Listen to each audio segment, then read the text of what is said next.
Cause we're gonna be This is where we hold them. This is where we fight. This is where they die. Spartan, what is your profession?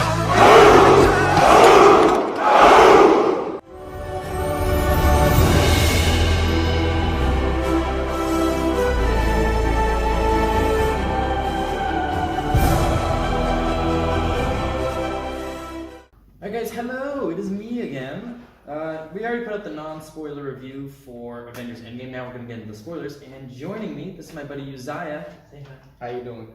He works with me over in our unit, and he went to go see the movie with me. He was in another theater because tickets sold out. Because Very sold out, right? first off, overall opinion of the film, because you weren't around for a non-spoiler review. What did you think? It was great. It was the best one out of all of them. You think it's the best one out of all? Mm-hmm.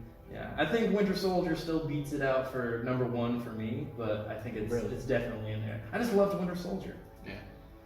But also, real quick, we'll go over the couple things I had about some non-spoiler stuff that I thought was pretty cool. That first, very first scene we had with Spartan and his family. Oh yeah. That was brutal. So for those of you who don't know, the film started off, it was this, they had that shot in the trailer of Hawkeye teaching his daughter how to shoot a bow, and that was the very beginning scene. It was this family picnic, and then he goes to get an arrow she shot or something that went past the target or something like that. Yeah. And then he just turns around and they're all gone. All of them. Yeah.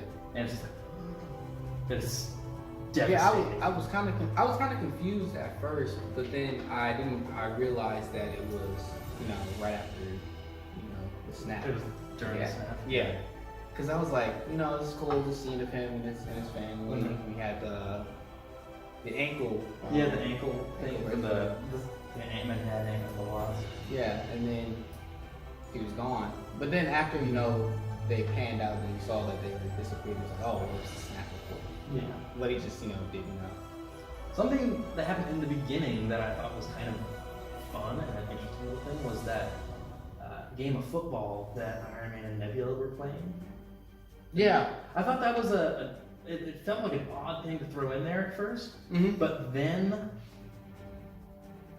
when Nebula won, it was this interesting thing where Iron Man was like, "You won, good job." I reached out to shake her hand, and I was like, and she was like, because Gamora always beat her, so she rarely ever. I doubt she'd ever heard "good job" in her life directed at her. So that was very interesting, cool. I thought.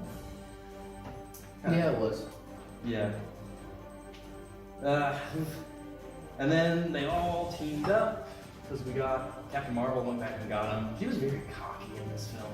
Yeah. I wonder what kind of mood change she's going to go through Captain Marvel 2 whenever they come out. If that's going to be her. And I can't really say much about Captain Marvel because I haven't seen the movie yet. Mm-hmm. Her standalone movie. Mm-hmm. But I like that they didn't portray her as super OP, that she was just gonna destroy everybody, destroy everything.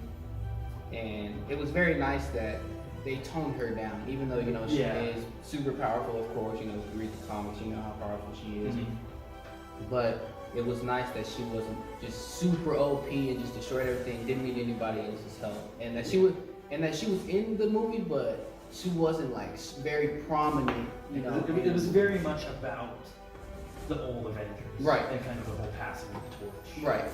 Motif.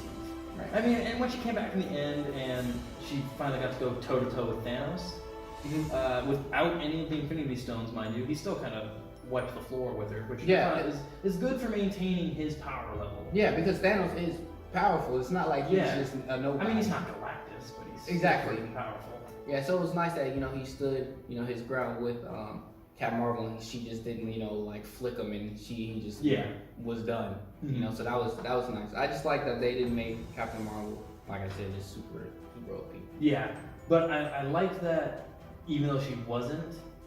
I think this is something we'll get to dissect later on in later films. Mm-hmm. She thought she was right, which is I feel like it's gonna come into play somewhere. I thought that was gonna come into play here, maybe because I didn't think. Heavy spoiler alert. This movie ends 5 years in the future, so it's actually 5 years further. Yeah, and that was another thing. That was another thing I didn't expect. But like I was expecting like it to end like before or like right during the original snap. I was expecting that was how they were gonna work with time travel. And so I was expecting maybe Thanos to like wipe the floor with her, like take off an arm or something like that, and then like super humble her. Yeah. By the time everything was reset. Right. But you know, I like how they portrayed it. And yeah, like Kevin said, the 5 years later was very, very unexpected when they put up the when the screen went black and it said 5 years later after. You know, heavy spoiler, like he said, when they go to the planet that he's at. I forgot what the planet was called. They go to the planet where he's at. Of course, there's no. It's actually what was it called? The garden. The garden, right?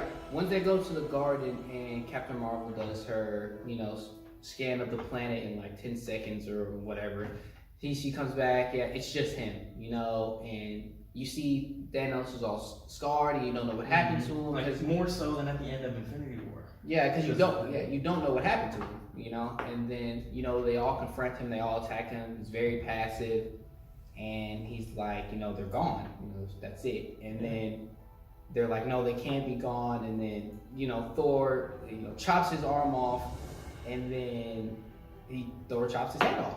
Which was a shock to me. I didn't expect Thanos to die. Yeah. In the beginning.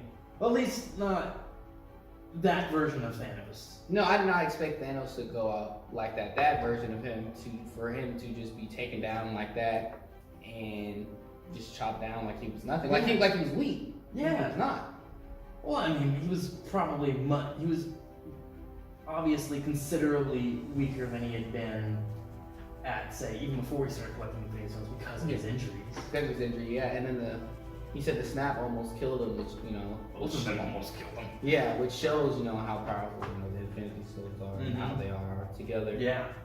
But yeah, that was a very, I really did not expect Thor to just, you know, just cut his head off. And, you know, then boom, that's where the 5 years later comes into play. Right after that scene, the 5 years later, and that was very unexpected of me. Well, I expected there to be a time jump forward, but I heard it was going to be like 2 years or something like that. I expected a time jump. I didn't expect the time jump to stay in place.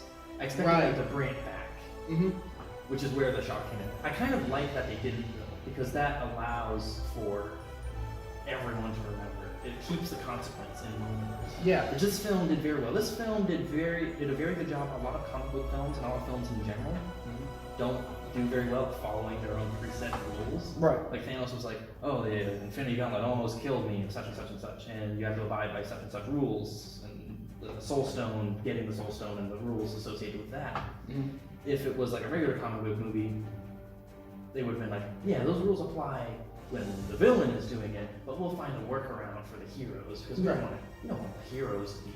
But they kept following the rules, because both Hulk and Iron Man had some severe repercussions when they used that gauntlet. Yeah. And then, again, we're in the spoiler review, so Black Widow wasn't able to come back. Was not able to come back. Which again really surprised me because they've confirmed her film. Yeah. Like I don't know if they're filming it, but they've confirmed that it's happening. Yeah. So off camera, me and Cameron, when the movie was actually over, when we were coming back, we were talking about the film, because of course we were just watching it fresh in our head. And he said, yeah, I think the Black Widow movie will be a prequel to... I think it will be a prequel to when... I think it might actually be like a story of when she joins S.H.I.E.L.D. It could be. I really want to see, because part of what I really loved about the Winter Soldier was the Winter Soldier in the movie. So I'd really like to see him come back, because we know she had interactions with him prior to her S.H.I.E.L.D. days. Right. So I think that'd be really cool to see. And then like some of the other Hawkeye. Yeah, that they had a previous relationship. Yeah, but seeing that she didn't come back just because the rules for the stone still applies To us. Yeah, to the heroes in the film.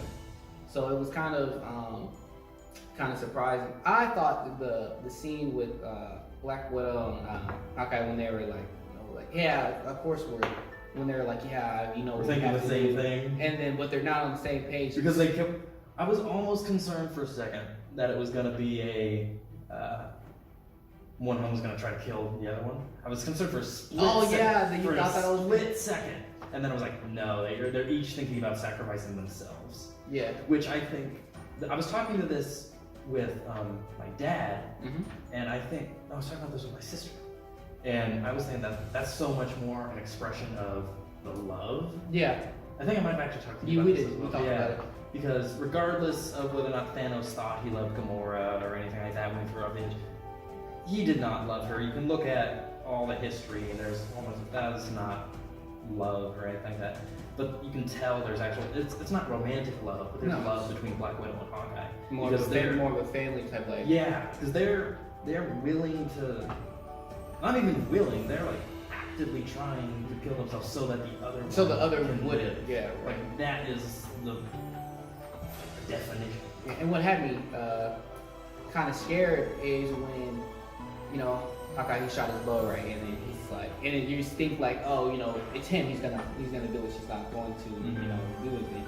And when he jumps, then Black Widow hops after him and I thought they were both. I thought they were. That's why I thought they were both going to die. And I was like, well, then what's the point of the whole thing? Well, so I had this thought of as soon as they both jumped off, I had a split second of like, oh crap, they're both gonna die now. But then I had another split second of like, wait a minute, maybe this is like the ultimate kind of a test thing. If they both try to sacrifice themselves for the other one, it's gonna release the soul gem or something like that. Oh yeah, release the soul. But nah. But nah. you know, they used the same score from Gamora's death as well. Yeah. Which was very because it completely flipped it from this. I mean, it was still kind of a horrifying and tragic experience, but it flipped it from this more horrific, oh my god, I can't believe he just did this, to oh my god, I can't believe she just did this for him thing. I was like, ooh. I was gonna switch playlists on my iPod, and I was gonna be like, oh, this is now the uplifting but sad. Yeah, it was a really good scene. I thought they did it very well. I thought the whole scene was overall it was good, but I thought it was, just from my opinion, I told Kevin this, that I thought it was kind of cheesy how they were like trying to like, oh no, it's gonna be me. It's like when you're like in the store or something, you know, you keep tripping your brother or your sister over and over, and you're trying to just mess with each other. That's what it kind of was, but you know, overall, it was still a very good scene when she actually, you know, sacrificed herself. And I think they landed in the same pose. She did land in the same pose as Gamora, and that was, you know, very throwback to the film before. So I thought that was nice. So I think they were the best pairing that went off and did their thing. I think they were the best segment of those pairings. I think they were the best one that went well. And I wonder why when the Avengers, when they were having in the movie, they had the huddle to figure out how they were going to get all the Infinity Stones, where they all were, you know, making the teams. I wonder why they didn't think, you know, one of them isn't going to come back because they have to sacrifice themselves. I don't think they knew. I don't think they knew the definitive rules. The only one who might have known is maybe Nebula, but she didn't necessarily know. She might have had like an inkling because I mean Thanos went there, came back with the Soul Stone, and left Gamora. I don't think she. I don't think they could have known. Wait, Nebula, she did know that, you know, he basically killed her. She knew that he killed her, but I don't think she knew that he killed her to her. I don't think she knew that it was like a price to pay for the Soul Gem, if that makes sense. Because there's no way she would have known that. Oh, well, you're right. Yeah, that's right. That's a good point. How could she have known? Yeah. Because Thanos didn't tell her, of course. So why would he? Yeah.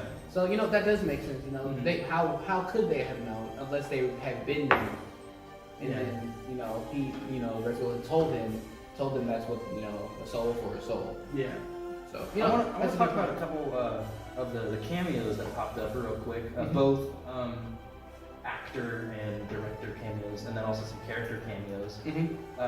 We have Joe Russo, the director cameo. I don't know if you caught him. I don't know if you've seen a lot of his interviews and stuff. I don't think I caught him. So in the support group in the very beginning, he's the guy that was talking about going on a date for the first time. Oh, that's Joe Russo. Wow, I didn't even realize. Yeah, and then you pan around, and I forget what's name. I think it was like Jim Scanlon or something. He was like one of the producers. Was also in the group. They had a lot of like. I think they had a lot of like writers and stuff cameo in that support group. Oh wow, which is very cool. Yeah, I didn't even realize. We also had the Stan Lee cameo. Stan, of course, The Stan Lee, the very last one. Last This is Stan Lee cameo. This is the last year. I think I already said this to you as well, but this is the last year that Carrie Fisher or Stan Lee will be on the big screen. Right. Because, Of course, his passing, of course. Mm-hmm. But yeah, his his cameo. I was waiting for it when it was gonna pop up, and then it was a perfect place for his cameo. It was very nice to see Stan Lee. He was, and this is what I think I loved as well. It's something I've seen making arounds like IGN and things like that. Mm-hmm. He wasn't cameoing as another person. He wasn't cameoing as one of the Watchers or FedEx or anything like that. But I think the Russo said that is Stan Lee, the person Stan Lee, cameoing as Stan Lee, because that was when he was doing a lot of stuff around. He was going around. I think what he said is peace, right peace, not war, or something like that. As he drove by, that's something that he was doing back then in the 70s and stuff. So it was very very on the nose, and I liked it a lot. I mean, everybody loves all of Stan Lee. It was people cried in my theater. It was nice. Did they? Some people cried in my theater. I almost cried in my theater. It was I liked the Stan Lee. Yeah. A couple character cameos that I wanted to talk about. We have Frida come back, Thor's mother, give him a little pep talk. Mm-hmm. I thought, and when he was talking to her, he was like, no, I'm not Thor from the future, or whatever. But she totally knew. Yeah, she absolutely knew. Actually, this might be a good time to go in and talk. Now that we're talking about Frida, before we get into that more, talk about some of the changes that happened with Thor.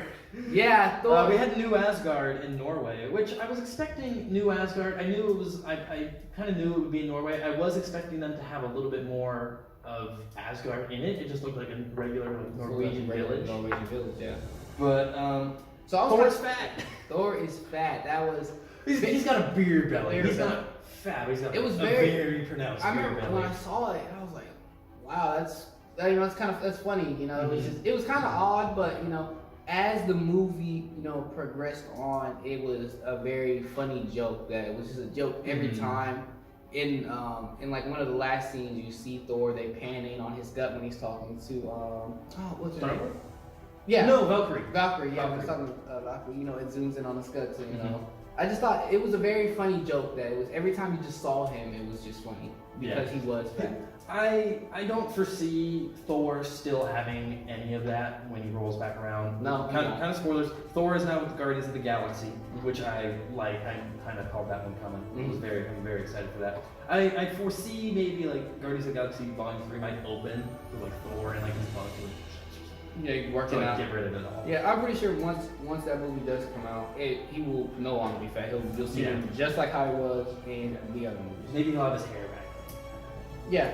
Because Chris Hemsworth has been doing all this fitness stuff on his Instagram and his Twitter. So it wouldn't have made any sense for him to be fat in this film without having that as a payoff later. Yeah. But Valkyrie is now the queen of the Asgardians, which is I kind of like that. But I was hoping we get to see a little bit more of King Thor than we did. We didn't get to see any of King Thor. I don't think that the closest thing to King Thor we got was challenging Hela, I guess. Yeah. But and here,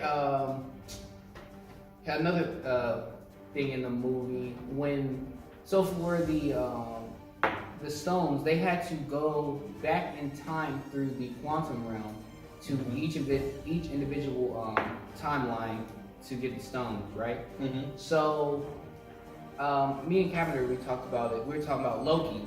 So when they went back to go get the time stone, Space Stone, Time Stone, and Mind Stone were in New York. They were all in New York. So when they went to go get it, something went wrong. Hulk came out of a door. Hulk had to come down the stairs because, of course, he couldn't fit in the elevator. No stairs. Right. And so when he came down, and Tony Stark, when he had the stone, and as he was walking out, he had the Tesseract. The Tesseract in the case. When he was walking past the door, about to leave the building, Hulk smashes the door open after coming down the stairs and blows the briefcase out of the can. The Tesseract flies out of the briefcase, and Loki picks it up and teleports. And when I was talking to Cavender, I was wondering how does that play into Loki? Does that mean we'll see Loki again? Because before Loki's dead. Loki, it wasn't a clone. It wasn't him, being tricky and trying to trick Thanos. He was dead. Yeah. Well, so this is a thing that I'm wondering, because it appears like the way they're using the quantum realm and its time travel rules is they're using them kind of like Dragon Ball Z rules. So it's not you're going back. So as soon as you go back and you change something, it splits the timeline, so it creates. Oh, so it's another timeline. Because that was what the other character cameo I want to talk about was the ancient one. Yeah. She came back and she explained that. She explained the timeline, and then that was why they had to so go back and give them back so you think right that moments. it is another timeline? I think it might be another timeline, but I mean it's also the Space Stone, so I feel like maybe that might be how they mix it around. Because again, it's time travel and it's a movie universe. The rules can be a little wonky. Yeah. But that was another thing I wanted to talk about, which I really like.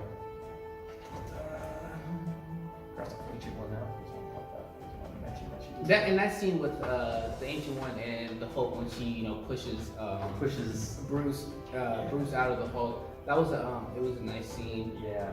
That whole interaction, it was a nice little scene. That was.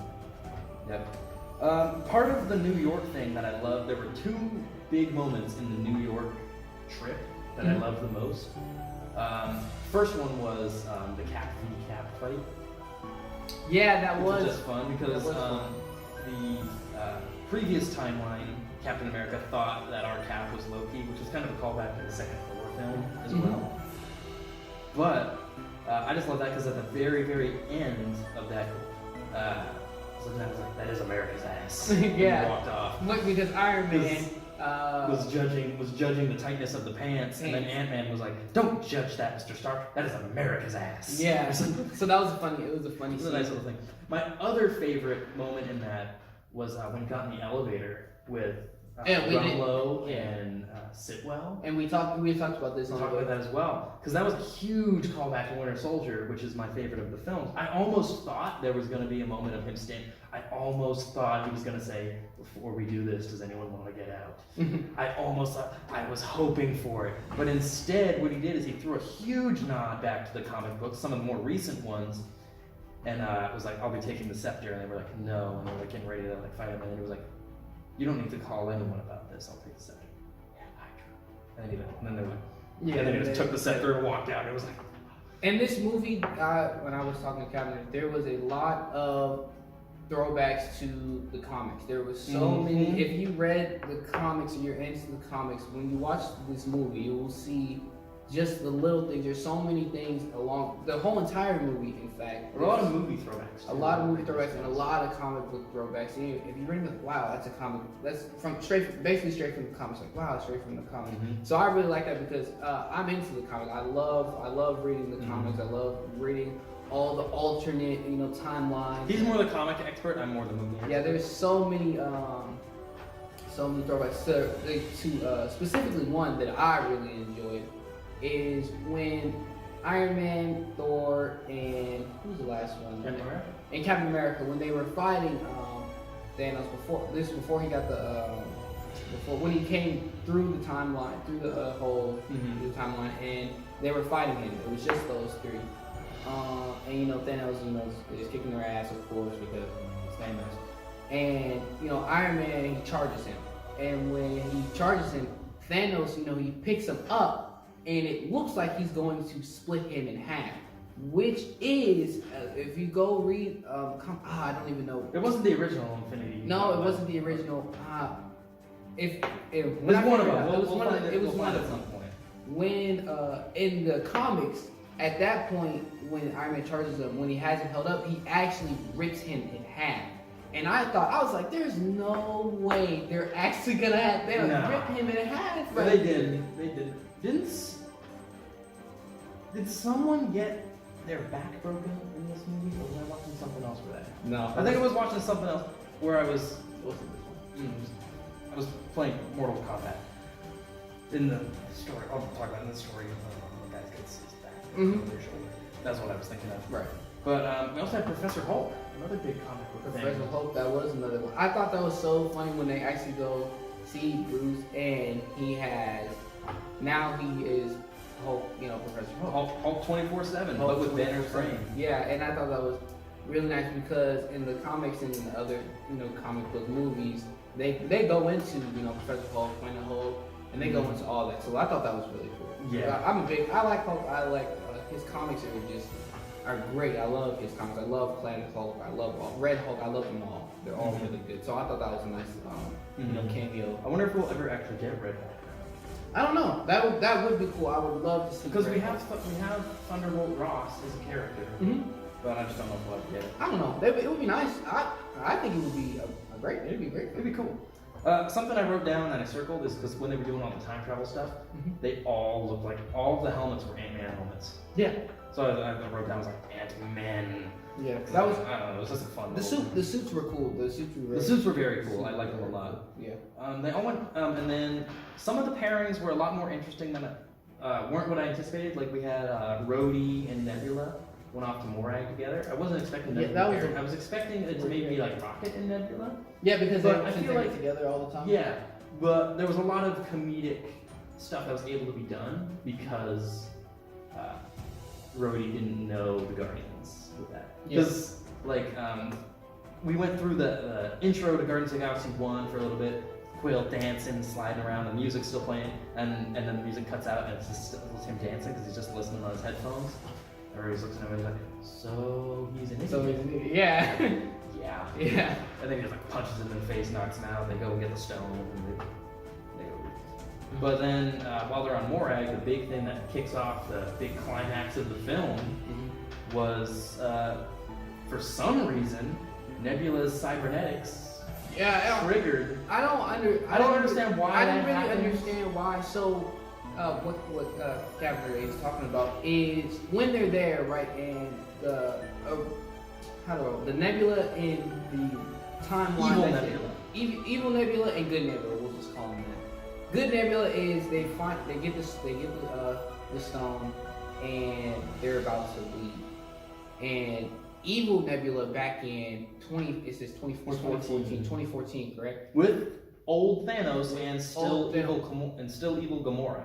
So then when they go back, they're talking to Thanos because Thanos, their father, and they listen to him. Yeah, whatever. And they're talking and they're about to leave, and then the evil Nebula, she spits out a hologram, a recording of Rudy in the future of them talking about the stone. It was like the memory lines crossed somehow because the cybernetics are the same. Maybe there's like a radio receiver or something like that. I don't know. Didn't make any sense to me. I don't understand how. I feel like that's one of those things that like when you really, really think about it, is really, really weird, but you kind of take it for granted in the film. They're like, oh, okay, yeah, this happened. Yeah, in the movie, you're like, you're like, oh yeah, that does make sense, because they're really, really think because they're in the same timeline now, and whatever. But when actually after I let the movie soak in, I thought about it. I was like, that doesn't really even make sense, even though they are in the same timeline. Yeah. It was whatever, and that's like. But it led to some of the best stuff. Yeah, it led to the best scenes in the movie. Yeah. It led to we got to see the Black Order again, which was kind of cool. Yeah. I mean, none of them got any sort of frontline exposure. Nope. Kind of like they did in Infinity War. But so that's pretty much all I want to talk about in regards to going back in time. Actually, no, there were two more character cameos I wanted to talk about. Cameo of Peggy Carter, back when they were back in time. We'll talk about her other one a little bit later. The one at the very end. We'll talk about that one later. So that's kind of going to be the last thing I want to talk about. Okay. But so the Peggy cameo that they had when they went back to get both the Pym particle and the Tesseract from the 70s. Yeah. Which I think seeing Peggy in that way was really the catalyst for that ending. For that ending, that character. Then we had the cameo for Howard Stark. Yeah. We had that conversation with Tony. I loved that. That was a nice cameo. I absolutely loved that. When he was talking to his name, he was like, "What's your name?" He's like, "Howard." Yeah. He's like, I also think that because now that I'm going back and I'm listening to, and I'm replaying that conversation in my head, I think that might have been some of the catalysts for why Tony did what he did.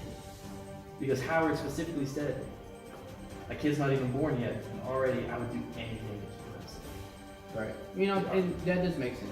You know, Yeah, once so you like, think it about was it. very much because I think then we panned back to Tony's face and he was like, and then he like gave him a hug and left. And his dad was like really like, yeah. why is this guy Just just like giving thanks me a for hug? doing everything for your country. Yeah. So I really like that. That was a very fun moment. But also when Howard came down in the basement and he was talking to before he started talking to Tony, he was looking for Dr. Zola, which was the German scientist.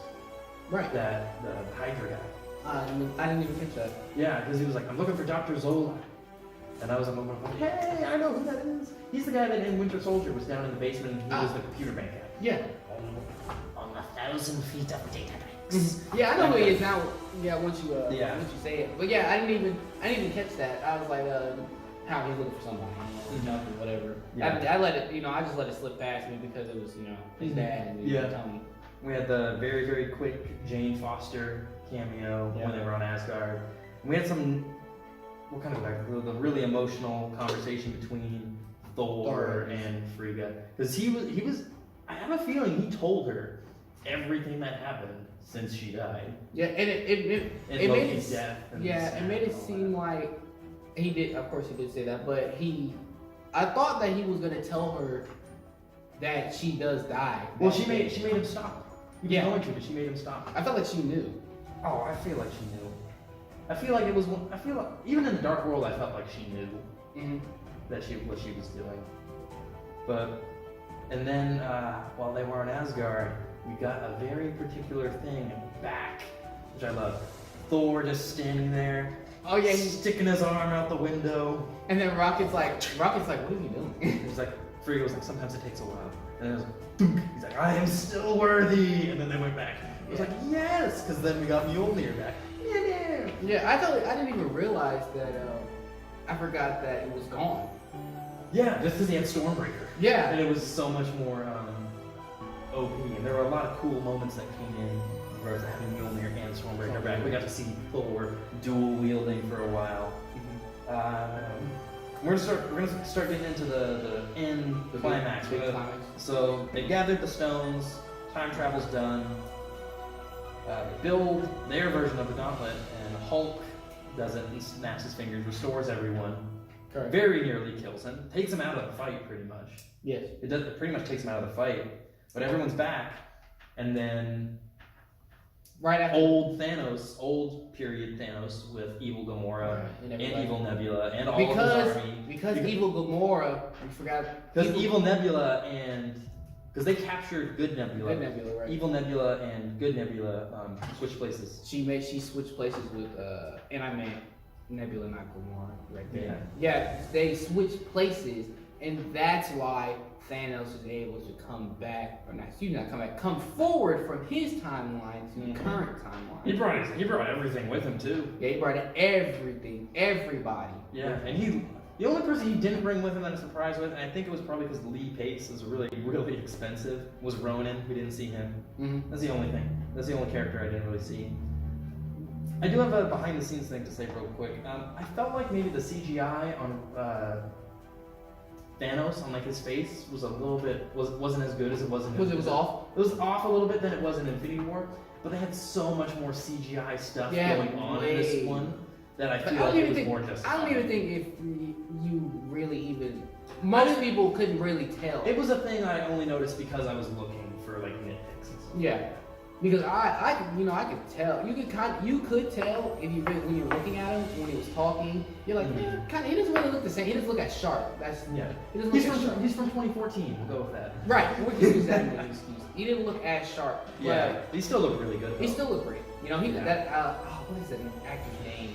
Josh Brolin. That's right. That was a great thing. I love when he was introduced as Thanos. Man, it's great. He does a great job. Spoiler alert: we're not going to have him anymore because he got dusted at the very, very end. He gets dusted at the very end. So does all of his army. So does the Black Order. Everybody. All of the bad guys get dusted. Correct. And we'll talk about the reason for that real quick. Iron Man gets the entire gauntlet. His Iron Man suit and snaps his fingers. A very big comic book thing. Very big. Which ultimately ends up killing him. And then we have a very touching funeral scene for him, which Tony- has everyone. But Tony- he had a daughter, Yeah. which he never had in the comics. No. He never had any kids in the comics. He had successors, but he never had any children.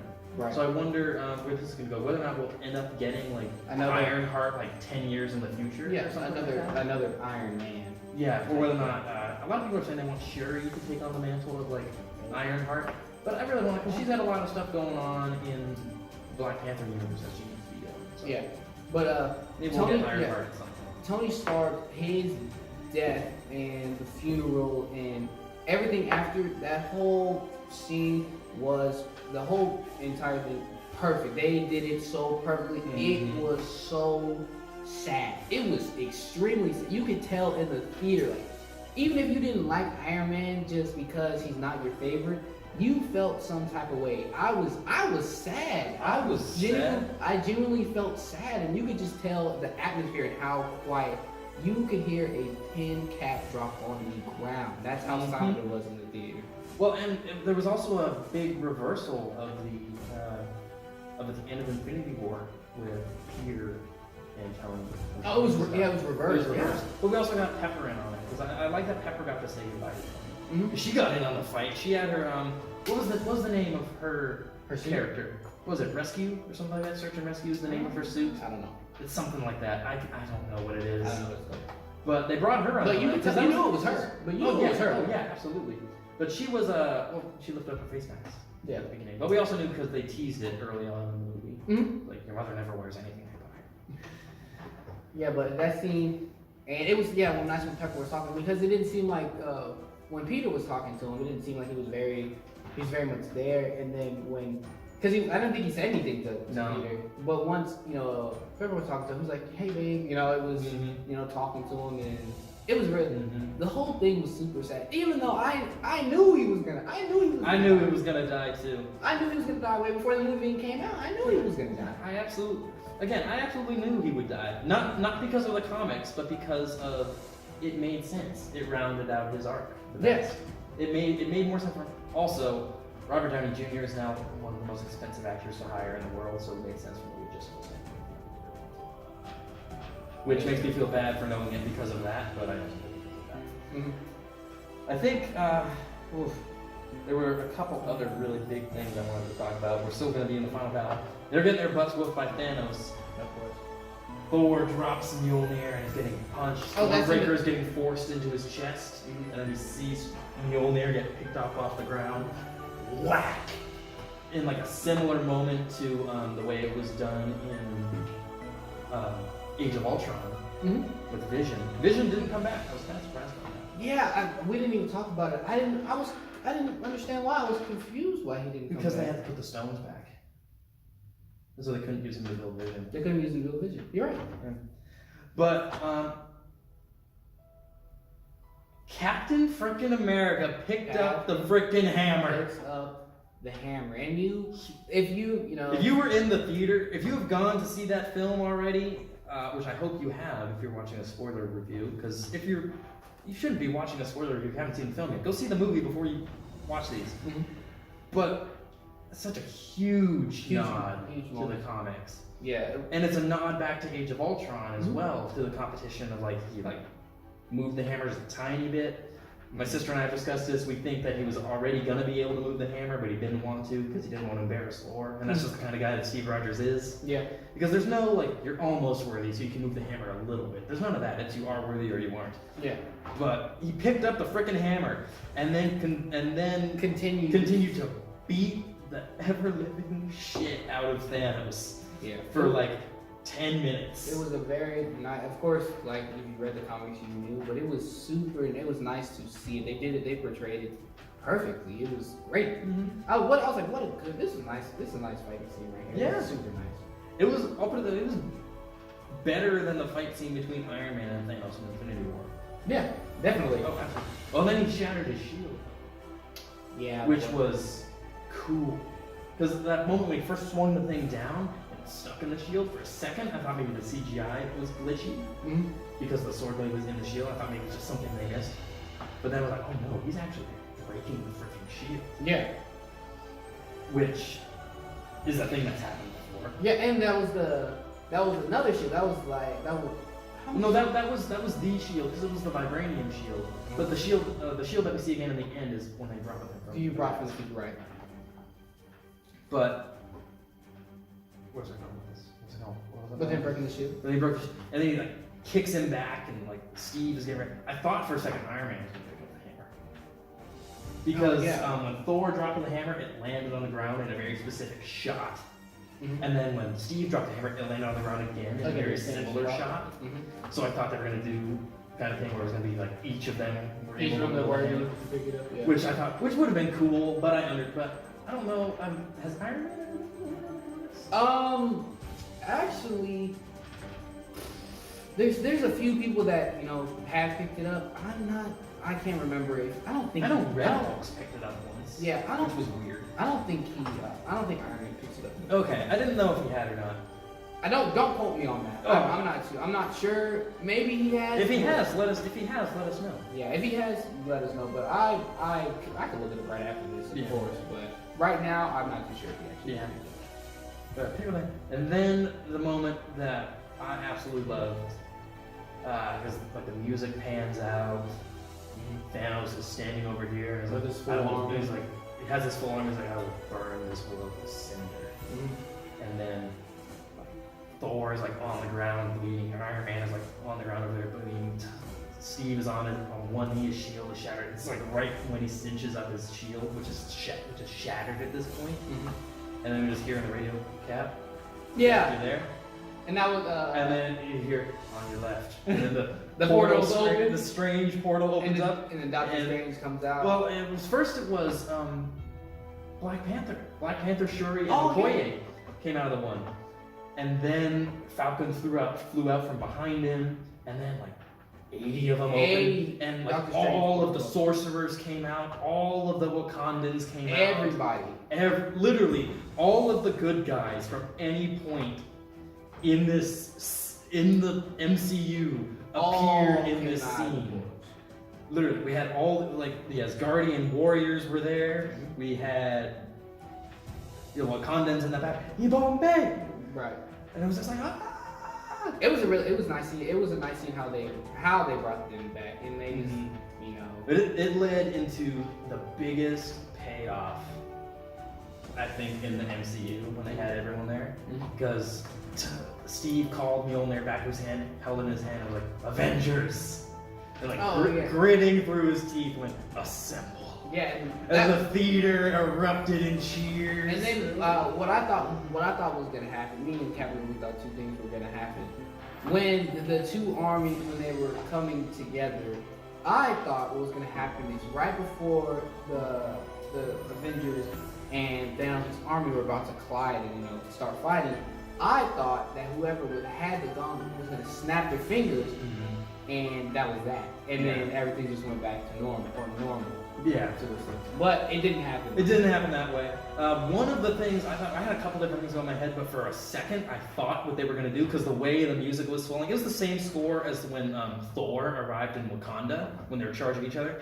I thought what they were going to do is they were going to do that thing where they like get the armies really, really close and like jump towards each other and then they freeze frame. And that was going to be the end of the movie. And I thought that was what they were going to do for a second. Thank God they did not. Yeah, there's a couple things, but I thought that was the main thing that I thought was going to happen. I thought that as soon as anyone was going to touch each other to fight, that there's going to be a snap, and then things were going to go. Yeah. There was a very, and I'm okay with this, I wish it hadn't been so blatant. They had a very blatant feminist moment.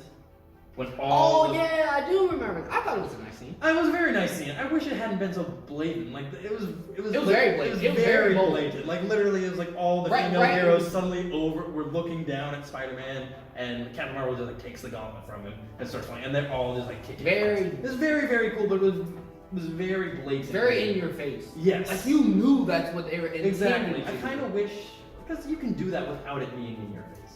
Yeah. But I mean, it was still very cool. It was a very cool moment of badass females kicking ass. Yeah, I noticed. I was like, are they doing an all-female type scene right here? Yeah. Where they all just come by this point, the evil Gamora was good again, and we had good Nebula back, which is good. And then the evil Evil Nebula got shot by the good Nebula. Solidifying her status as a good character. Solidifying her as a good character. So I that think was one of the things that they only touched on it once, and then they never touched on it again, and they're not gonna touch on it again until Guardians of the Galaxy Volume 3, because she's missing now. The evil Gamora, who is now kind of a good Gamora. Yeah. She's chaotic good. And she's missing. She's missing, but she doesn't have any of the memories of being with the Guardians. So she doesn't love Peter. Because it was before she joined them. It was before she and Nebula got sent to work with Ronan. Yeah, it was before that. So, and then, Quill is in that scene when, Thor finally meets up or is joining the Guardians. He has her on the screen and it's, red letters missing, and he's looking for any trace of her and can't find it. Because he still loves her. He still has all those memories. Of course. She just doesn't. She just doesn't. So that will be an interesting thing to see how that plays out in the next movie. Yeah. They are filming that. They are filming that. James Gunn is filming that again. I love that they fired him, and then he got hired to direct the new Suicide Squad, and then they hired him again to redirect Guardians of the Galaxy. So they fired him, and it just led to him getting another movie gig. Yeah. So whenever that movie comes out, the rumors are there's going to be a big roster change. They've already added Thor, but the rumor is they're going to rotate even more characters. So that's the rumor. I don't know who else they could be. By that time, though, I expect we'll have a full-grown Groot back. Yeah. I hope so. So I think that's supposed to come out 2021. It's not too bad. This is the last thing I have on my list that I want to talk about. But when they went to restore, they had to go put back all the Infinity Stones right where they took them from. And when they went and did that, because it was just Cap. It was just Cap. Just Cap went and he brought Mjolnir with him because Mjolnir essentially was his weapon now. Right. And then so he went back in time.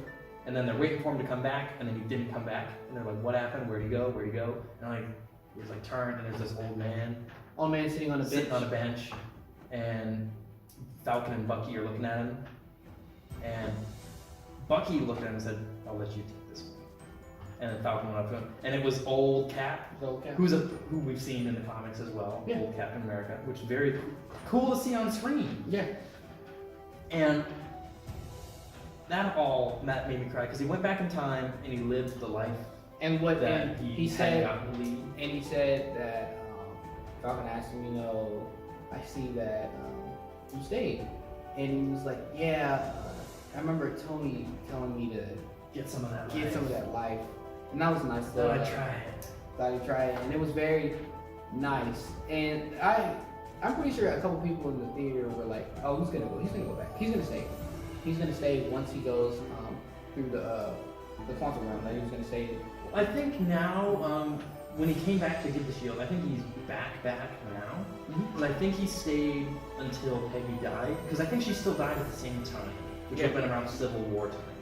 You're correct. So I think he's back now, and so we might get him in more of a maybe like Nick Fury capacity, leading the team from the desk. Yeah. But the final big thing regarding that, he passed on the shield to Falcon. Which I was so excited.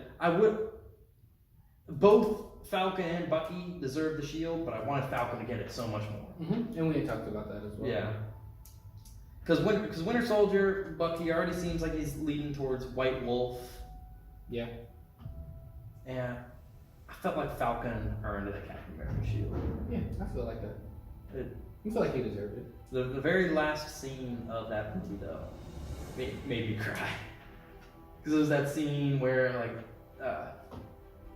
Cap and Peggy are dancing while he's back in time. Yeah, and she's crying because Cap's back. And at that point, Cap had they were married as well. I noticed he had a ring on. They got married. Of course they got married.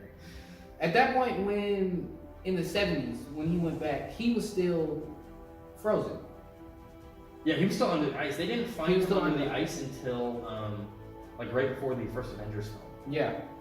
Because I was trying to piece it. I was like, yeah, he's definitely, is he still frozen, or how much longer was he frozen? He was frozen for 70 years. Yeah. And so I was trying to think, I was like, where, because of course, when he went into her office, there's a picture of him. Little him. On little him on her desk. Mm-hmm. So that was, and like he said before when we were first talking about the movie, that was the main reason why, or one of the reasons why he went back to stay. Yeah. Something my sister likes to tell me, because a lot of people give Peggy some crap, like, oh, she didn't like Cap until he was big and strong, and yada yada. But if you go back and because I just rewatched all of it. She was, before he was even big and strong, she was already like giving him the eyes. Yeah, and then after he got big and strong, that was just, yeah. But yeah, that was great. And then no end credit scene. No end credit scene. I was just, what was I? I was reading. They might add one though. Is the rumor that they are gonna? Yeah, that's actually a thing, because they did that actually on what was it on? They didn't have an end credit scene on. I forget what it was. But I was just watching the IGN. Spiel about it. They added an end credit scene to. I feel like it was one of the Guardians films. You sure? Like, because it wasn't there on the international release date, which is what we saw because we live here. But then when it came out on like the U.S. release dates, there was an end credit scene. But I don't think they're gonna do that because I feel like this movie. It can sub in as the end of the MCU if you want it to be, so there's nothing to tee up. There's none of that. Yeah. But then there'll be more later if you want. Yeah, and the movie is starting to come out. What's it? 26th? What is it today? Is it 25th or 26th? I think it's the 26th today. Yeah, it's the 26th. So I've been seeing my friends. They're gonna go see the movie, and I'm still seeing that there is no credit scene. Yeah. And that's the one thing that movie critics or anybody is like really complaining about, is that there is no end credit scene. Mm-hmm. But other than that, the movie overall was great. It was perfect. But the only thing was we were sitting in the theater, right? And it's late. It's super late. We're watching the midnight release. Mm-hmm. And at that point, the movie's 3 hours and 2 minutes long. So it's 3:30 in the morning. So we get up for work in like 3 hours. We had to go to work the next day. But my wife, she was like, can we please leave? We can just look it up. And I was like, no, I have to see it in the theater. I have to see it. It won't be the same if I go see it on YouTube. Yeah. And then once the credits finally rolled, I was like, oh, here it is, baby. Here it comes. And it was nothing. He's never gonna let you stay to the end. Yeah, my wife was so pissed. She was like, "Let's go right now." I was like, "Sarah is never gonna let you stay to the end of another movie again." She was so upset, and I was like, "Babe, that's not my fault. How could I even know there was no end credit scene?" No one got up in the theater. Yeah, only the people who even got up, they were standing in the back so we would avoid traffic. But we all stayed because we all thought there was gonna be an ending. I feel like it's either one of those things. I think they had to have done that on purpose. Of course they did that on purpose. It's the 23rd film. They all know there's gonna be an end credit scene. Let's not put one in. And man, I was so shocked. I was like, "There's no end credit scene." I was like, "Why did we?" Okay, but that's why. That's another reason. Part of the rumor is that they're gonna add one because they just wanted to like troll people for. Troll people for the first several showings, and then they'll add it in. Oh yeah, I mean that would make sense. But I think it's actually gonna not have one. I don't think it is. Yeah. I think the first movie I ever saw that had an end credit scene was the first Pirates of the Caribbean. Maybe. I think that was the first one I ever saw. Yeah, because end credit scenes like used to not be a thing. Yeah, it didn't exist until Iron Man, really. Yeah, it's a Marvel movie. So I'm fine with it not having an end credit scene. I'm cool with it too. The movie was so good, it didn't need one. Yeah. It was the end game. It was they didn't need those credits. Yeah. So such a good movie. I think, like I said in the beginning, I think it was the best one. Best one I've seen at all. I'm giving it out of 10. I'm giving it 9.5 though out of 10. I won't give it a 10 out of 10 now. I'll give it a 9. I'll give it 9.5. Yeah. I'm giving it that 9.5 just because they partially. I'm not doing any of that because of the end credit scene. I talked about it in a non-spoiler. Again, because it was so expensive, and they spent a lot of money on CGI stuff. I feel like some of the CGI did suffer just a tiny bit. They did underutilize some characters that were hyped up a lot more than they were. Mainly Captain Marvel. Captain Marvel. I feel like she was very underutilized for how much she was hyped. She was. That's kind of because people. I'm pretty sure people thought she was gonna be so powerful, and everyone was thinking that. And I saw people think like, oh, she's just gonna, step on Thanos. And, yada yada. I mean, I knew that wouldn't happen, but I at least thought she was maybe gonna be like a more central character. We saw her 3 times. She was in the beginning fight with Thanos. We saw her in a hologram, and then she came back to the end. And she was in the scene where it's Tony and Nebula and the ship just floating, and she goes to get her. That's true. In that scene also. Mm-hmm. I give it a 9.5 because I know the movie was going to be long, 3 hours and 2 minutes long. I thought it was just kind of slow in the beginning. In the beginning, okay. It was kind of slow in how they were before Ant-Man comes back and makes the movie really start off. Yeah, because they were done. They had no plan. They had no plan. Captain America was doing the talk group, and Black Widow was eating a sandwich and was crying. And yeah, it was slow, and I was like, I understand that they're trying to make a, what's the word I'm trying to say? They're trying to make it real and trying to make it real, and just trying to kind of fill it, that little section before it really started off. Because after Ant-Man came, the movie really started, and it was every minute after that was you wanted to see, you didn't want to miss it. It was very action packed, very informative. Like you needed to see that. Yeah. But the beginning after they take off Thanos' head, or Thor takes off his head, from that point to before Ant-Man comes, it's like it was very slow. 20-25 minutes. It could have been more than 30 minutes, if 25 minutes. It was just a very slowish to get to once it starts to take off. But other than that, that was the only problem, if you could even say that I had with it. That's why I would give it a 9.5, which is kind of slow. I agree with that. I think that's all I have. Yeah, I don't have anything else. I just thought the movie was, it was so. I can't freaking good. Can't wait for it to come out on Netflix. I will be watching it again. All the time. It was just so. They did such a great job. Just such a great job. And Robert Downey Jr. just killed it, man. Iron Man's part in the whole film just. Iron Man's part in the whole MCU. The whole MCU just great, man. Just super great. And his send off was great. Yeah, it was fantastic. It was just great. I just thought they sent him off so well, and it was just whenever you do go see it, it is you will just once you're in the theater, you will see how sad it actually is, and you will feel it. Yeah, you will feel how sad it is. And his send off, was just great. I just thought they ended it off. It's so perfect. It was hype. The movie was hype before, and they proved it in the film and showed why it was so hype. It led up. It led up to its potential. Exactly. Yeah. It led up to its potential, and that was great. I had no problem staying up till 2:30. No, I didn't either. Single problem. I knew I had to go to work the next day. Didn't bother me. Leah did. Yeah. She was not happy. Did not bother me. I asked her if she wanted to come to us. She was like, no. It did not bother me. I thoroughly enjoyed every minute. I think that's gonna be it for this video. I think that's it. Thank you guys for coming and joining the review.